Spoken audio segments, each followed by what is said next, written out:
Alors bonjour, chers frères et sœurs, chers frères en Christ. Alors nous sommes réunis aujourd'hui, c'est pas un partage de la parole normal, c'est un partage de la parole extraordinaire puisque nous sommes à 4 aujourd'hui. Alors je vais vous présenter mes amis qui sont à côté de moi et puis en même temps, vous connaissez déjà Eric, n'est-ce pas? Bonjour Eric. Bonjour Karine, Tu vas bien? toujours par la grâce de Dieu. Gloire à Dieu. Alors à côté d'Eric, nous avons Jacques. Alors tu peux te présenter Jacques? Je m'appelle Jacques, j'ai 25 ans. Et là, aujourd'hui, je viens de me faire baptiser par la grâce de Dieu. Et voilà. Ah, c'est super, ça c'est vraiment un grand jour pour toi, hein. C'est un jour nouveau. Et à côté de moi, à ma gauche, nous avons... Claire-Lise. Oui. Bientôt 28 ans. Et vous me connaissez déjà, je suis déjà baptisée. On a déjà ton témoignage en ligne, hein, n'est-ce pas? Voilà. Donc aujourd'hui, le thème de cette vidéo, c'est la jeunesse. Nous allons beaucoup parler de la jeunesse, puisque nous sommes justement entourés par la jeunesse.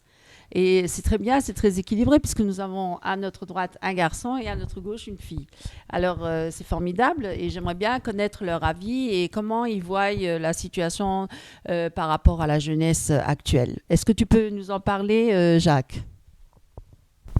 La jeunesse de nos jours, c'est très compliqué. Et heureusement que je suis sorti de tout ça. Parce que si j'ai continué à vivre dans ces choses-là, je pense que je serais encore perdu, mais vraiment. Et voilà, j'ai envie de dénoncer certaines choses par rapport à cette jeunesse, et voilà.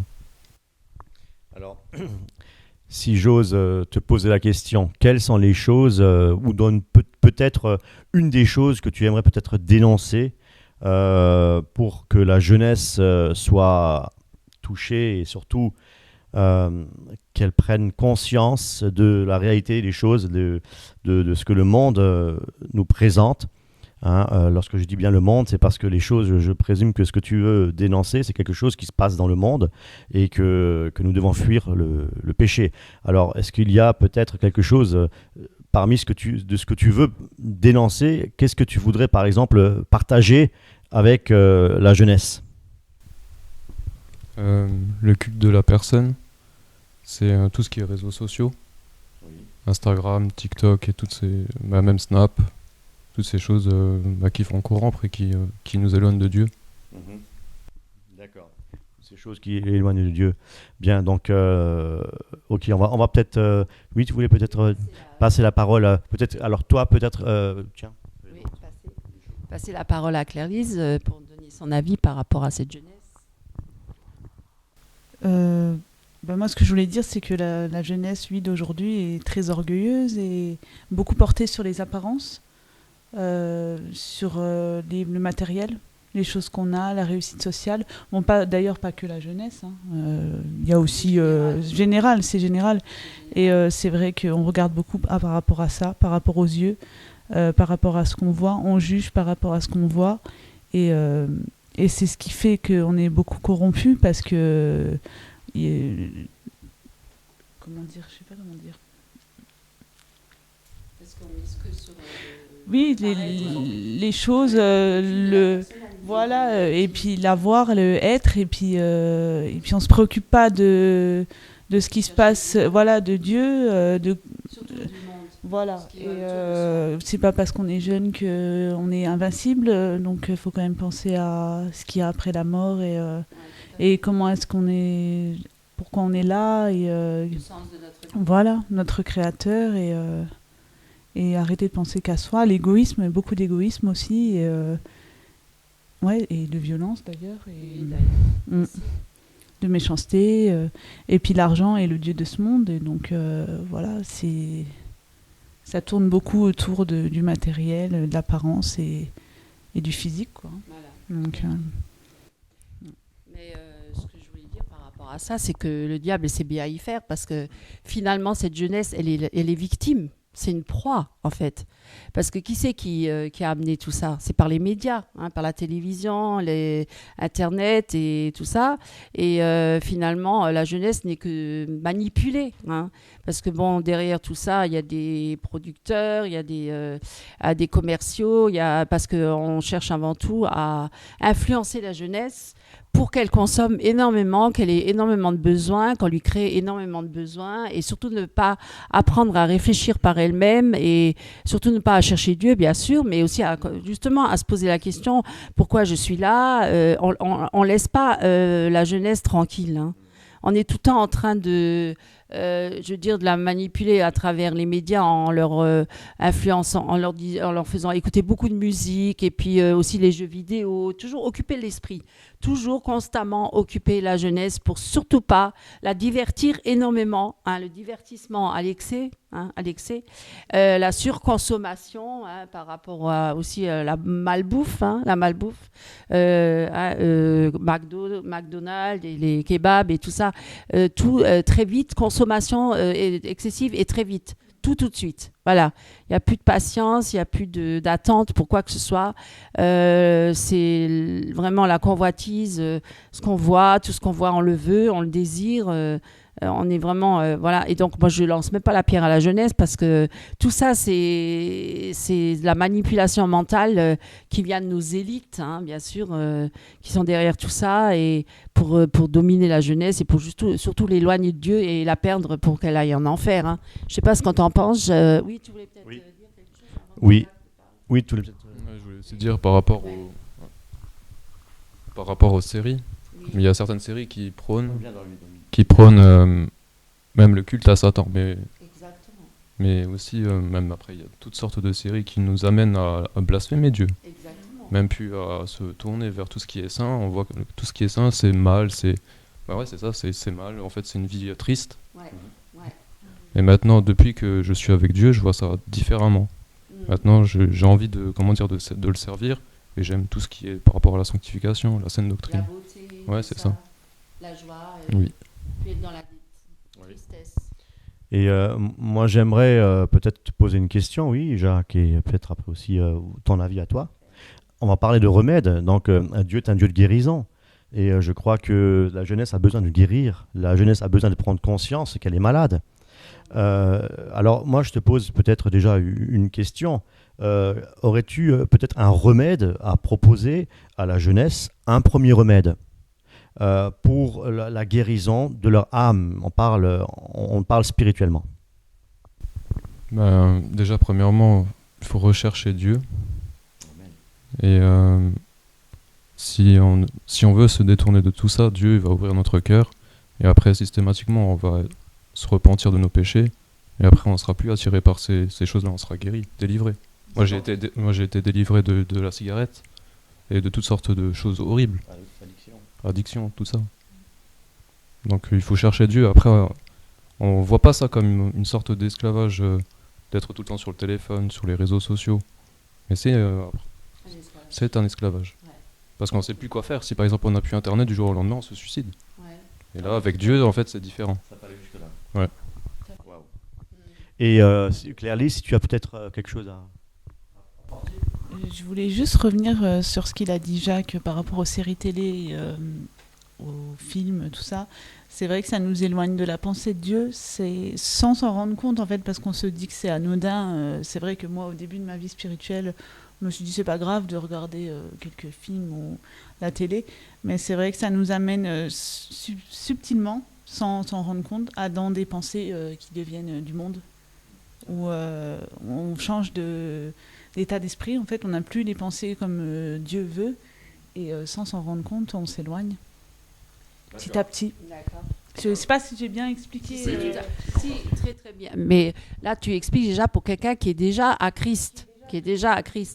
Alors, pour dire que la jeunesse qui n'est pas à Christ, qui est perdue, alors on peut comprendre qu'ils sont complètement endoctrinés et séduits, hein, c'est une séduction, hein, je pense. Ils sont presque, moi je dirais presque envoûtés par l'image, hein, parce que bon, nos jours, qui passe pas son temps devant la télé ou devant toujours dans le culte de l'image, hein, beaucoup l'image est très suggestive, qui est toujours en rapport avec le sexe ou avec l'alcool, la drogue.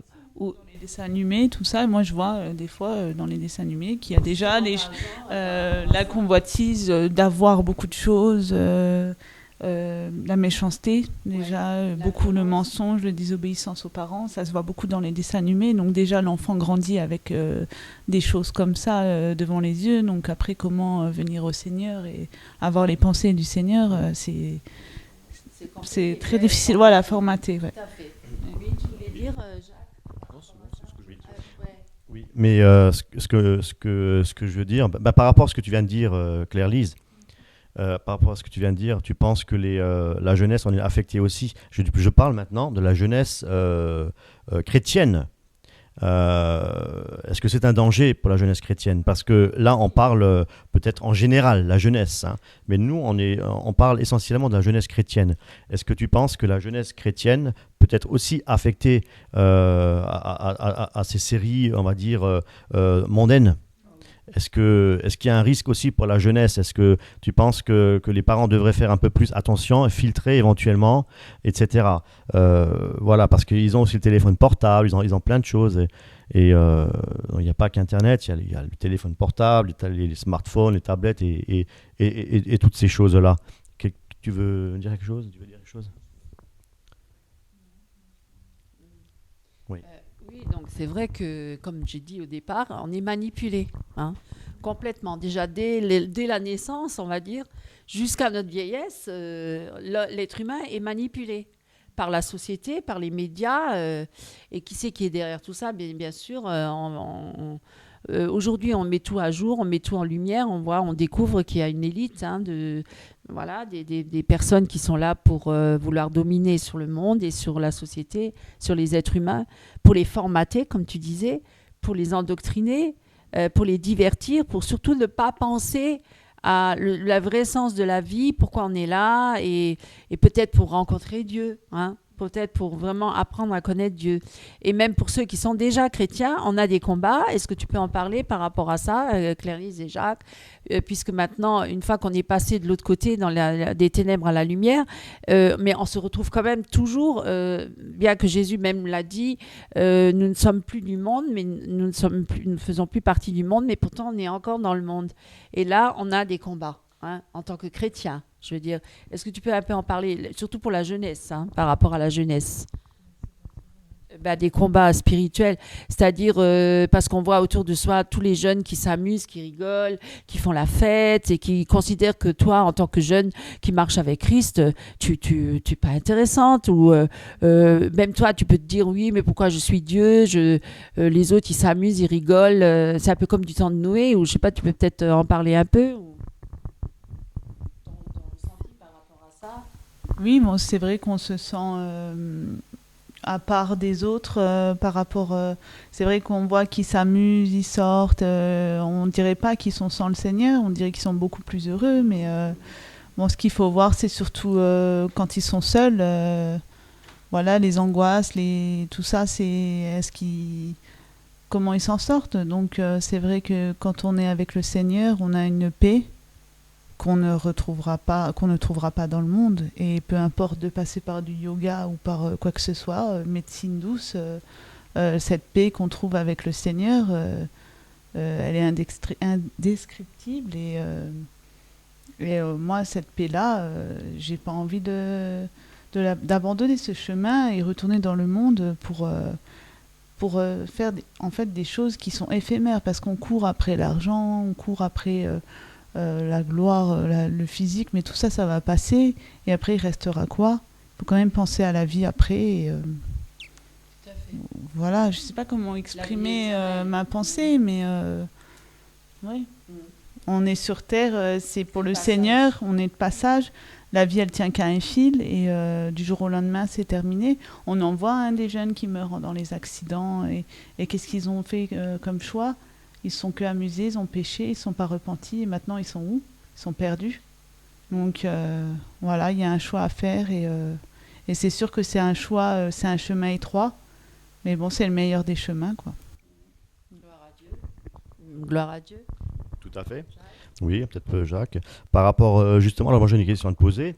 Par rapport aux épreuves, bien entendu, donc, un chrétien engagé, et, comme tu viens de le dire à l'instant, Claire-Lise, le chemin est étroit, périlleux, donc c'est un chemin qui demande quand même, je veux dire, de l'abandon, voilà, s'abandonner à Dieu, faire confiance à Dieu, et surtout l'obéir et le suivre. Est-ce que, alors Jacques, moi je te pose la question, toi qui t'es maintenant t'es baptisé, tu t'es tourné vers le Christ, est-ce que pour toi tu penses que maintenant que tu es baptisé, que tu es sauvé, est-ce que tu penses que ton chemin avec le Seigneur va être facile? Est-ce que tu penses que tu seras à l'abri de tentations et toutes ces choses-là? Ou qu'est-ce que tu pourrais me dire là-dessus? Non, je serai pas à l'abri. Il y aura toujours des tentations ou des moments difficiles. Mais sauf que, par exemple, une personne qui est dans le monde, si elle passe par des souffrances ou autre, ben, ça sera plus difficile. Et si moi je suis chrétien, né de nouveau, et si je passe par des tribulations ou quoi que ce soit, ben, je sais que j'ai Dieu, je peux m'appuyer sur Dieu, sur Jésus-Christ. Confiance, Voilà. ouais, C'est la confiance. Ouais, bien. Bien. On va peut-être lire un verset biblique et on pourra peut-être en parler. Alors je vous propose 2 Timothée, chapitre 2, verset 22.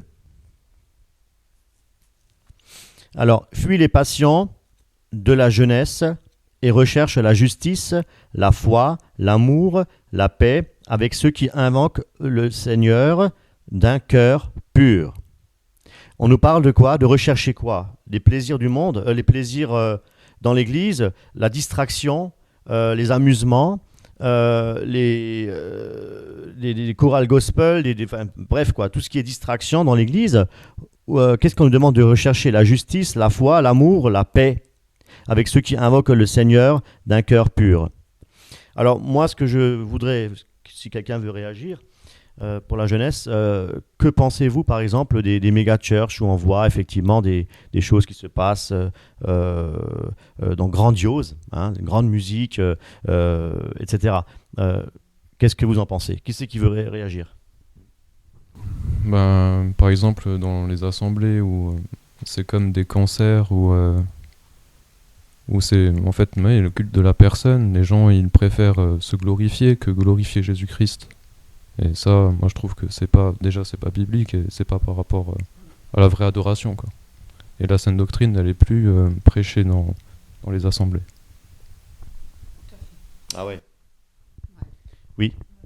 Moi, je voulais juste dire aussi, oui, comme Jacques a dit, on prêche que les bonnes choses agréables à l'oreille, et ce qui ne nous oblige pas à abandonner les choses dont Dieu n'est pas, comment dire, qui n'est pas correcte à la parole du Seigneur. Et c'est vrai qu'on accepte le péché et on est plus dans l'adoration, la louange, et pas dans la repentance. Et voilà, c'est vrai que...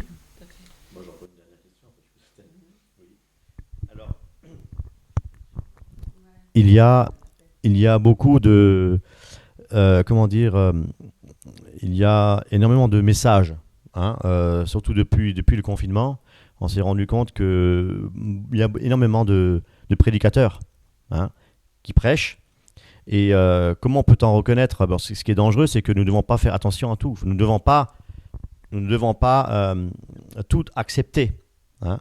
Alors, est-ce qu'il peut y avoir un danger par rapport à cela? On peut introduire effectivement des messages de New Age, des choses comme ça. On ne sait pas, on ne connaît pas les gens. Et qu'est-ce que vous avez peut-être à dire là-dessus? Ben, tout simplement, il faut prier, chercher la face de Dieu et lire sa parole. Et c'est comme ça qu'on connaît la vérité.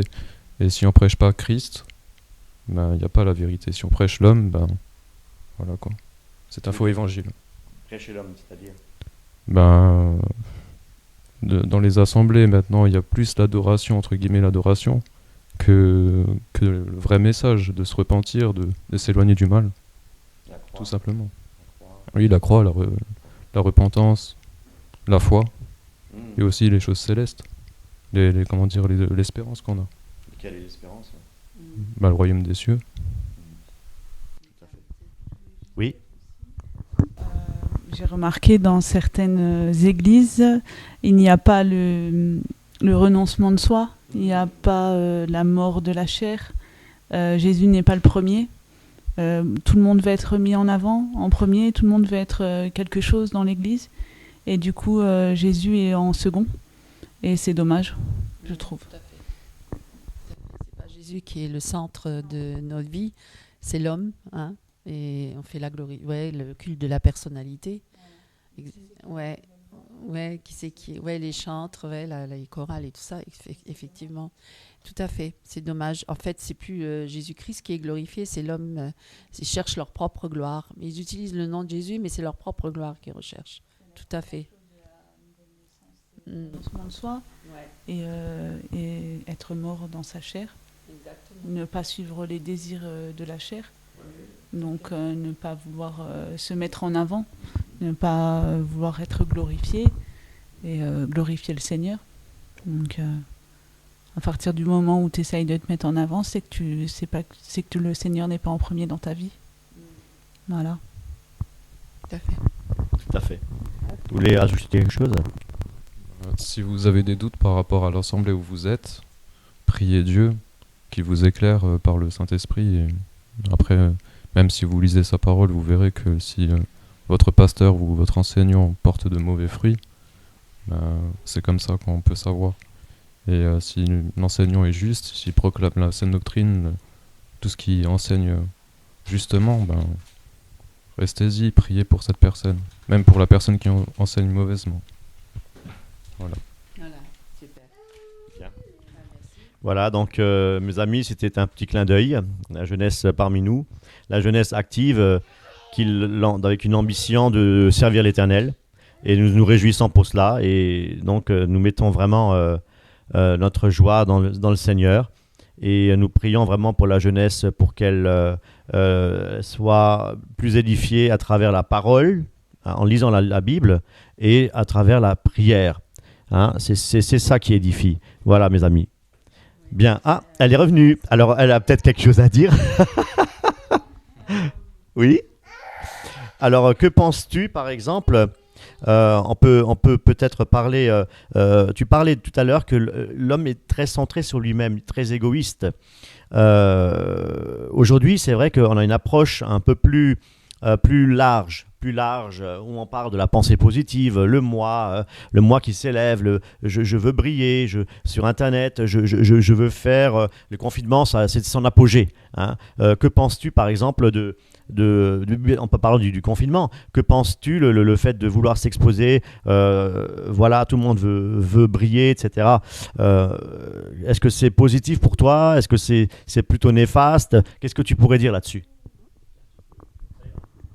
Je trouve qu'on aurait plus dû profiter du confinement pour passer du temps personnellement avec le Seigneur et rechercher personnellement une relation avec le Seigneur et non vouloir s'exposer et être vu de partout. C'est sûr qu'on doit témoigner pour édifier les autres, mais ça c'est le Seigneur qui doit nous guider. Et il prévoit des gens pour ça, et il n'y a pas besoin que tout le monde s'expose comme ça. Donc je pense que c'est peut-être un peu trop comme un réseau social, quoi. Je trouve que réseaux sociaux chrétiens, quoi. Donc voilà, j'avais envie de dire ça. Tu as dit le mot de la fin. Donc oui, peut-être Jacques aussi. Et ensuite on va conclure. Oui. Alors, avant de conclure, est-ce que, pour toi, qu'est-ce que le confinement t'a apporté et quelle est ta vision par rapport au confinement? Voilà, je parle du confinement également, je parle aussi des églises confinées, forcément, les cultes en direct les dimanches, etc. Qu'est-ce que toi, personnellement, tu en penses de cette histoire-là? Après, grâce au confinement, j'ai pu me tourner vers Dieu. Le 2 avril, j'étais vraiment pas bien. J'ai eu des grandes palpitations au cœur. Et grâce à ça, j'étais aux urgences et je me suis tourné vers Dieu. Et après, de tout tout le temps de ce confinement, j'ai prié Dieu, j'ai lu la Bible. Et là, aujourd'hui, j'ai pu me faire baptiser, quoi. Tu voulais dire oui. Je trouve qu'on perd beaucoup de temps. Enfin, c'est pas du temps perdu, bien sûr. On peut regarder la prêche de quelqu'un, ou le témoignage, mais je trouve qu'on perd beaucoup de temps là-dedans et on pourrait plus passer de temps dans la parole du Seigneur parce que c'est quand même la parole vivante de Dieu et il y a que là-dedans qu'on trouvera se ressourcer parce qu'on regardait aux hommes derrière une vidéo, on ne sait pas ce qui vit hors de la vidéo, on ne sait pas, on s'identifie à ces personnes qu'on voit 1 heure sur la vidéo et on voit pas toutes ces épreuves, on voit pas ce qu'il fait derrière. Donc moi je pense qu'il faut déjà se confier dans le Seigneur et faire attention à ce qu'on regarde et plutôt lire la parole et toujours vérifier, quoi. Comme les Béréens, comme tu dis. Tu voulais rajouter quelque chose, Jacques, peut-être? Oui, après, faut pas, passer son temps sur l'ordinateur pour savoir qui est juste, savoir quel enseignement est correct, pas de conforme à la parole, à la sainte doctrine. Parce que même Paul, je crois qu'il a dit dans un passage, éviter les vaines discussions et tout ça. Il faut vraiment que d'abord s'attacher à Christ et l'aimer réellement. Voilà, tout simplement. Très bien. Amen. Je crois que vous avez tout dit. Un instant. Seigneur. Je veux dire, du coup, on n'a plus de relations personnelles avec le Seigneur, on n'a que des relations de réseaux sociaux. Ça en vient à faire la même chose que dans le monde, sauf que voilà, c'est. Après, on peut avoir, bien sûr, que Dieu veut qu'on ait des relations frères et sœurs pour se soutenir et prier les uns pour les autres, mais ça ne doit pas être la première chose dans notre vie. Ça doit être d'abord la relation personnelle avec le Seigneur, parce que si on se retrouve tout seul, on doit pouvoir compter sur le Seigneur et non compter sur les hommes qu'on regarde. Voilà. Très bien. Tu voulais rajouter quelque chose, Jacques? Non? Voilà, le mot de la fin, tu peux le dire. Le mot de la fin, c'est que mes amis, passant du temps dans la prière, passant du temps dans la lecture de la parole, pour connaître Dieu, mes amis, ce n'est que à travers sa parole. Pour connaître Dieu, mes amis, ce n'est qu'uniquement en ayant une communication, une communion et un engagement avec le Seigneur. Nous trouvons le Seigneur dans la prière, en communiquant. Lorsque nous sommes avec quelqu'un et nous n'avons aucune communication, eh bien, nous ne pouvons pas connaître la personne. Mais si nous commençons effectivement à lui poser des questions, nous commençons à avoir un dialogue avec la personne, nous apprenons à la connaître, poser les bonnes questions. Nous recevons effectivement à ce moment-là un encouragement aussi et nous apprenons à dialoguer, à créer un échange, une interaction. Et c'est ce qui devrait se faire entre Dieu et nous les chrétiens. Très bien. Voilà, je voulais remercier alors Jacques, merci d'être venu ici cet après-midi, ainsi que Claire-Lise. Merci pour votre présence. Vraiment, ça nous a fait beaucoup de bien et ça a édifié, j'espère, beaucoup de personnes qui nous regardent aujourd'hui. Alors, je souhaite vraiment bonne continuation dans le Seigneur. Et puis, à bientôt, mes amis. À bientôt, Eric. À bientôt. Au revoir.